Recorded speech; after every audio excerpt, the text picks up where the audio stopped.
আর এই মুহূর্তে যে খবর দিকে নজর রাখবো, দুর্গাপুরে ছিনতাইয়ের ঘটনা। আর সেই ছিনতাইয়ের ঘটনাতেই এবার গ্রেফতার করা হয়েছে। আপনারা জানেন যে ঘটনা ঘটেছিল দুর্গাপুরে, কয়েক কোটি টাকা ছিনতাই করে নেওয়া হয়েছে এমনই কিন্তু অভিযোগ করা হয়েছিল, এবং সেই দুর্গাপুরে ছিনতাইয়ের ঘটনাতেই এবার 6 জনকে গ্রেফতার করা হয়েছে। আপনাদেরকে জানিয়ে রাখবো যে গ্রেফতার করা হয়েছে এক পুলিশ কর্মীকে এবং এক বহিষ্কৃত পুলিশ কর্মী, তাদেরকেও গ্রেফতার করা হয়েছে। শুক্রবারই দিল্লির ব্যবসায়ী টাকা ছিনতাইয়ের অভিযোগ করেছিলেন, তার কাছে 1 কোটি টাকা ছিল এবং সেই টাকা তার কাছ থেকে ছিনিয়ে নেওয়া হয়েছে এমনই কিন্তু অভিযোগ এনেছেন তিনি। ধৃতদের দুর্গাপুর মহকুমা আদালতে পেশ করা হয়েছে।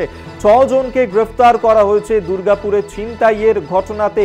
এক পুলিশ কর্মী যেমন রয়েছেন এই গ্রেফতারিতে ধৃতদের মধ্যে, অন্যদিকে এক বহিষ্কৃত পুলিশ কর্মীও রয়েছে। আজ দুর্গাপুর মহকুমা আদালতে পেশ ধৃতদের। শুক্রবারই দিল্লির এক ব্যবসায়ী, তিনি এই অভিযোগ এনেছিলেন যে তার কাছে যে টাকা ছিল সেই টাকা ছিনতাই করেছেন তারা, এমনই অভিযোগ এনেছিলেন। তারপরেই তৎপর হয় পুলিশ, তদন্ত শুরু করা হয়। তারপরেই এই দুর্গাপুরে ছিনতাইয়ের ঘটনাতে 6 জনকে গ্রেফতার করা হয়েছে।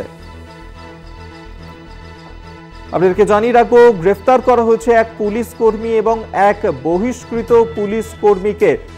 দুর্গাপুর মহকুমা আদালতে পেশ ধৃতদের। শুক্রবার দিল্লির ব্যবসায়ী টাকা ছিনতাইয়ের অভিযোগ উঠেছিল, কয়েক কোটি টাকা ছিল তার কাছে এবং সেই টাকাই তার কাছ থেকে ওই পুলিশ কর্মীরা ছিনতাই করে বলে অভিযোগ করেছিলেন তিনি। তারপরেই ঘটনার তদন্ত শুরু করে পুলিশ। দুর্গাপুরে এই ছিনতাইয়ের ঘটনাতেই পুলিশি তদন্তে গ্রেফতার করা হয়েছে 6 জনকে।